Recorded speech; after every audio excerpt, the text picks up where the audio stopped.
Well, Bill, we're the day of the game. Oh, you worried? Day of the game. Nervous. Scotland hungry. We're here in Stuttgart. You'll maybe see behind us there's some fans coming and going, getting ready for the big match. And we just bumped into the head of communications here, Darryl Broadfoot, the Scottish FA, and he's telling us the players are ready. He says he feels they're ready to go. Yeah, long day for the players. Day for the players. They go out for a walk after, they'll have a breakfast morning, have a rest. They'll go for a walk around the town, kind of lunchtime-ish. And then it's just whatever they choose to do, and it must be sore if you're a player and all you're thinking about is kick-off, but you've got these 8, 9, 10 hours before it all starts. Yeah, how do you prepare?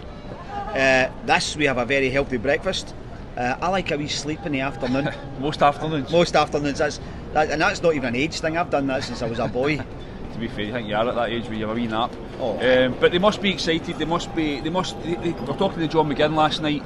And he was talking about, spoke about a lot of things, but one of the things he did say was that they recognised the kind of the challenge that they've got, the opportunity that they've got to actually go and grasp something and do something special. Yeah, absolutely. John spoke last night and was brilliant. You can't help but love the wee man when he talks. He's so enthusiastic, he's so positive.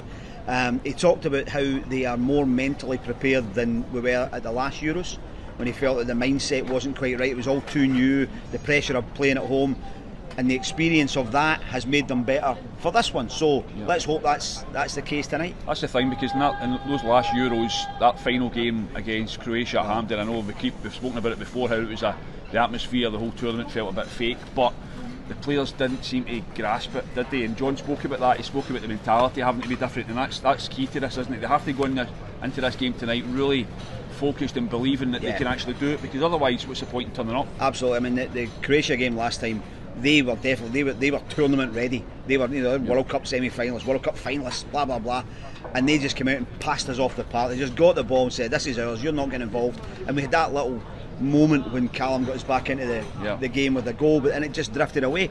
And we spoke last night. We had spoken yesterday about wee John's involvement early on against Switzerland, when he didn't have a great game, but when he won us the throw, won us the corner, got us up, and he talked about that last night about how his job in that kind of front three isn't to necessarily, goals are great, but he's to be the one that upsets good players on the other side. You get good players giving the ball, they're comfortable, but when you don't, he says, when you don't give them the ball, you watch good players get a little bit uncomfortable. Yeah, listen, Steve Clarke was talking up Hungary last night, rightly so, giving them the respect that they deserve, but equally, they're not a team to be feared, are they? Scotland, we're as good as them, we're better than them, we've got nothing to fear in this game, have we? No, nothing, as the old phrase goes, nothing to fear but fear itself. And if we go in with the attitude that this is ours to win, this is our opportunity, don't go thinking about anything else apart from a win. Get the ball, get forward, get moving, do what we did in the first 15-20 minutes against Switzerland. And I would be confident if we made that start that we would kick on from there. We were talking about it last night as well, and one of the points I was making was it's the team, this opportunity that they've got, there's nothing to be scared of, and they can go and grasp it. But when they look at it, like, they don't have to worry about failure. No, they don't have to, because it's there for them. It's just the opportunity's there for them. It's there for them, and this is not. They're not burdened by all the stuff that's happened to us for the last 70 years in competitions. This is theirs. Andy Robertson said right at the start of the tournament, what's the worst thing that can happen? The worst thing that can happen, we don't get out of the group. We're another Scotland team that doesn't get out of the group. That's the worst that can happen. The best that can happen is we win the game tonight. We can't probably say that we are definitely through, but we can almost possibly, if that makes any sense. Well, that's the thing, it's a wee bit open, but you've got to think, if we get 4 points, it would be so Scottish if that's not enough to get through. It would be spectacularly unlucky if 4 points didn't get you through. I've got to say, Rob, from our point of view as well, we've been lucky enough to cover a lot of big tournaments when Scotland haven't been there. Yeah. To cover a tournament where Scotland are here, and for us to be the first batch of Scottish journalists who have written and spoken about Scotland qualifying for the knockout stage of a tournament would be something. Would be something for me to take into my retirement and you to take into your peak years. Well, your retirement probably isn't that long away. Well, thanks very much. After the last couple of 2 weeks working with you, I'm pretty sure that. What about team-wise then? We spoke about it briefly yesterday. I think it wouldn't surprise me if he sticks with the same team. Possibly. I've got a team in my head that this is why I'm not a football coach, but I would like to see us change it a little bit. I'd like to see us change the system a little bit. I don't think he will. I'd be tempted by a back four where you had Jack Hendry in the right back area. I can't see it either. Stick with the same two there, and then I would go Forrest, McTominay, McGinn, and I would go Lawrence Shankland from the start tonight. Why is that?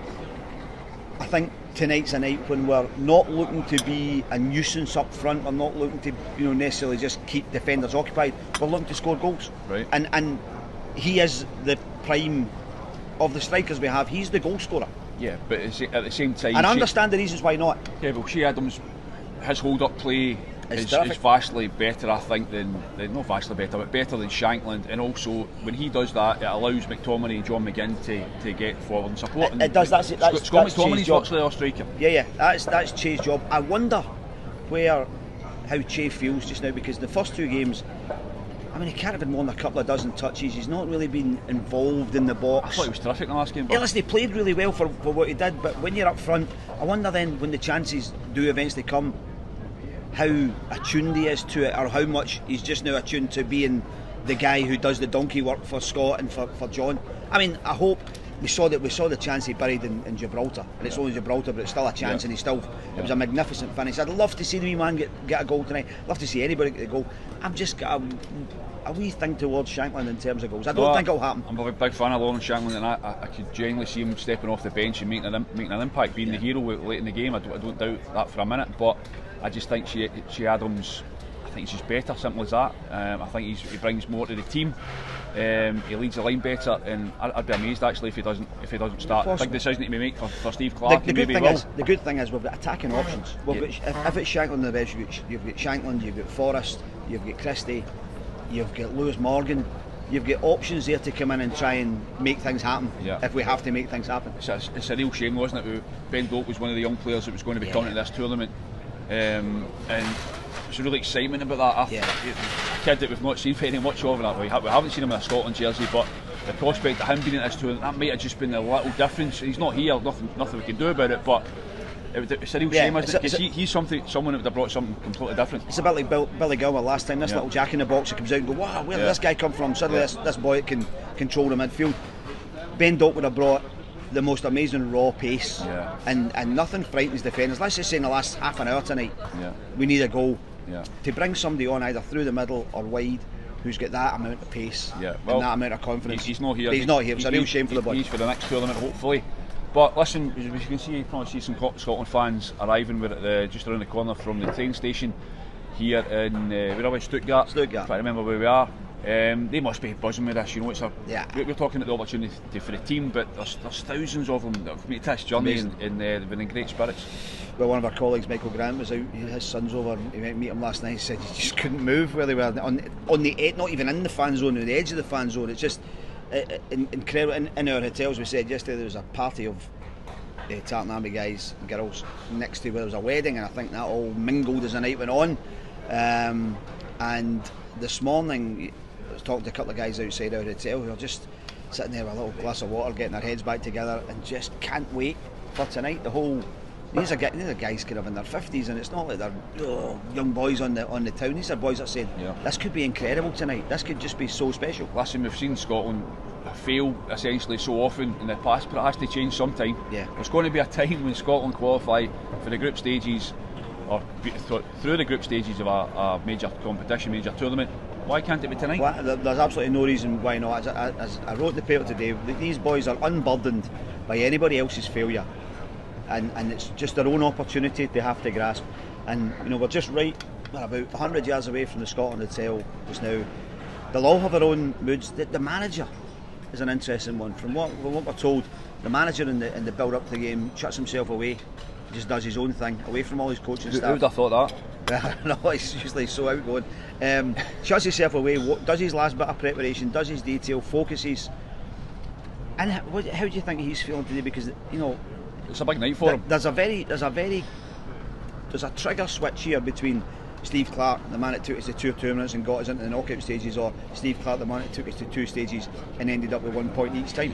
It's a huge night for him. It doesn't make him any less, or in my eyes, any less of a manager, but it certainly changes people's impression of him. Yeah, very much so. As I say, it's a huge night for him. He spoke yesterday, we put it to him about what it would mean to him, and very typically he played it down, didn't he? He said it's not about him, he'll talk about that when he retires, when he finishes with football, but I think he'll be driven by that idea that he's the guy that does it, and rightly so. We talk about the players' opportunity. It's an opportunity for Steve Clarke to to write his name into the Scotland history books as well. And he always takes pressure off his players. He will take responsibility. If we get the win, he'll give the praise to the players.